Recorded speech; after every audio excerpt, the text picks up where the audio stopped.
এইমাত্র গোসল টোসল কইরা বসলাম, বইসা ভাবলাম যে একটা ভিডিও করি। হ্যাঁ আচ্ছা, তো গোসল টোসল কইরা বইসা ভাবলাম যে একটা ভিডিও করি। ভিডিওটা করতাম না, আসলে একটা জিনিস খুব মনে পড়ে গেল, তার জন্য ভিডিওটা করা। আমার মনে পড়তে বলতে আমি এখন যে গোসল করে আসলাম, আসার পরে হলো আমার কাপড় চোপড়গুলো আমি রেখে আসছি গোসলখানায়, আমাদের গোসলখানায় রেখে আসছি। তো এই কাপড় চোপড়গুলো আমার ছোট বোন ধুয়ে দিতেছে, আমার ছোট যেটা ওইটাই ধুয়ে দিতেছে কাপড় চোপড়গুলো।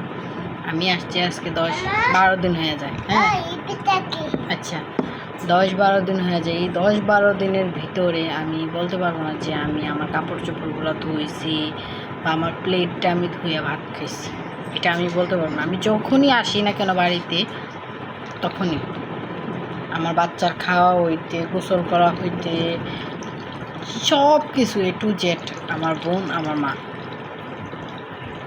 আসলে বাবার বাড়িতেই একটা জিনিস শান্তি, মেয়েদের আর কোনো শান্তি নেই।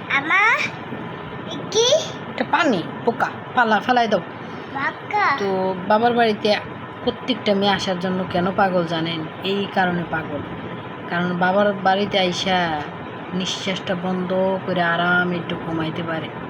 সকালবেলা কেউ ডাক দেওয়ার মতো কেউ নাই, আর থাকলেও কেউ ডাক দেয় না যে সকালবেলা উঠো, এটা করো সেটা করো, কেউ বলে না।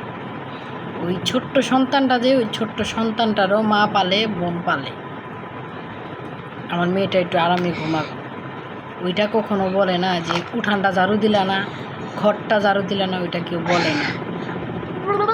আর যদি ভুলবশতে বাবার বাড়িতে আইসা একটু ঘরটা ঝাড়ু দিয়ে ফেলাও, তাহলে মা বলবো কি যে আমার মেয়েটা আজকে কত কাম করছে গো, এটা বলে। সব মারা বলে কিনা জানি না, তবে আমার মা বলে।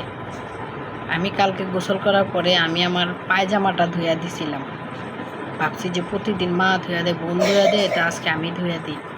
তো আমার মা বলতেছে আমার মেয়েটা খুব কাম করে ফেলাইছে গো। তো এটাই তো মেয়েদের কাছে অনেক ভাগ্য। এই কথাটা কয়জনের মা বলে? ভিডিওটা ভালো লাগলে একটু শেয়ার করবেন।